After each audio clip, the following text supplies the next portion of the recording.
Cost of hair transplant, इसका कोई fixed answer नहीं है। इसमें बहुत सारी चीज़ें इन्वॉल्व होती हैं, जैसे कि आपका इन्वेस्टमेंट, आपका मनी, आपका टाइम, आपके सर्जन का टाइम, आपके सर्जन के स्किल्स। इस चीज़ में बहुत सारे फैक्टर्स इन्वॉल्व होते हैं। सबसे इंपॉर्टेंट फैक्टर होता है आपके सर्जन का एक्सपर्टीज़। आपके सर्जन कितने एक्सपीरियंस्ड हैं, उन्होंने कितनी सर्जरीज की हुई हैं।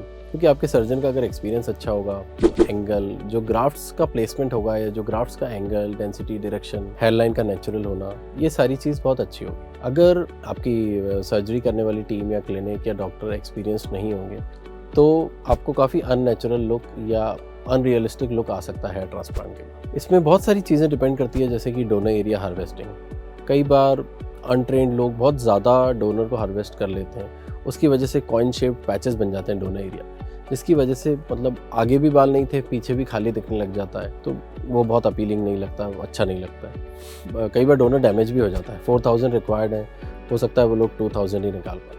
इसकी वजह से भी आपका ग्राफ्ट रिक्वायरमेंट पूरा नहीं होगा। नेक्स्ट पॉइंट है, ये एक सर्जरी है, भले ही एक माइनर सर्जरी है, बट इसमें एक एक्सपीरियंस डॉक्टर का होना बहुत ज़रूरी है।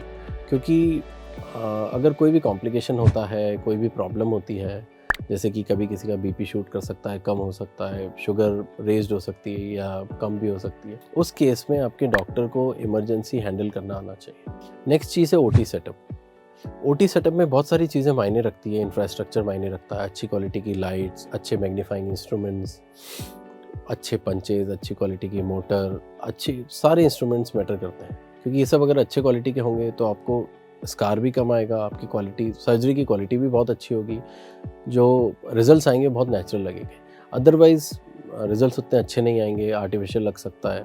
नेक्स्ट पॉइंट है ग्रेड ऑफ बॉल्डनेस। अगर आपका grade of baldness initial grades of baldness है, जैसे कि नॉर्वुड ग्रेड 2, ग्रेड 3, ग्रेड 4, तो हो सकता है आपको ग्राफ्ट की रिक्वायरमेंट कम हो, वो एक ही दिन में या एक ही सेशन में कवर किया जा सकता है आपके डोनर से, बैक ऑफ द स्कैल्प से, पीछे वाले एरिया। बट अगर आपकी रिक्वायरमेंट ज़्यादा है, जैसे कि नॉर्वुड 6 या नॉर्वुड 7 है, तो हो सकता है कि एक सेशन में ना हो पाए, आपको या तो 2-3 कॉन्जिक्यूटिव डेज भी लग सकते हैं।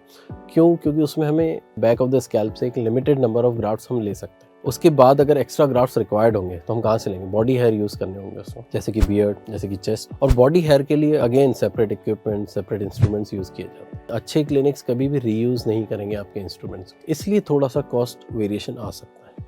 हेयर ट्रांसप्लांट एक स्किलफुल प्रोसीजर है।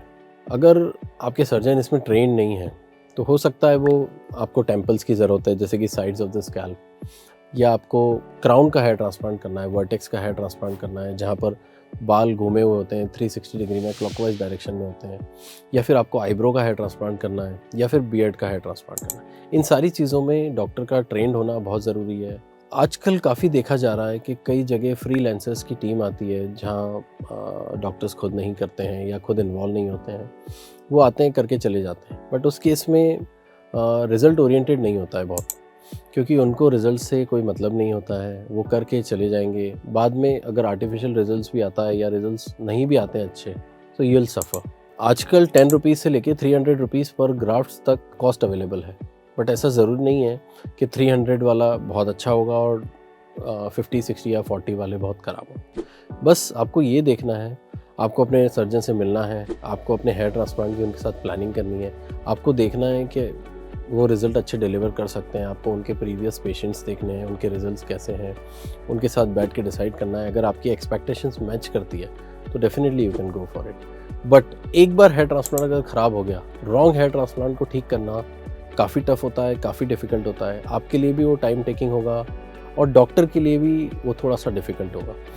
उसको ठीक करने के बजाय पहली बार में ही सही डिसीजन लेना ज़्यादा बेटर ऑप्शन है। तो लास्ट में मैं आपको सिर्फ यही बोलना चाहूँगा एज ए वेल विशर कि आप कॉस्ट को ज़रूर देखें, बट इन द एंड अच्छे डॉक्टर, अच्छे क्लिनिक के साथ जाएं, ताकि आपको अपने एक्शंस को रिग्रेट ना करना पड़े, आपके रिजल्ट्स अच्छे आएँ, आपका हेयर ट्रांसप्लांट नेचुरल लगे, अच्छा लगे, आर्टिफिशियल लगे।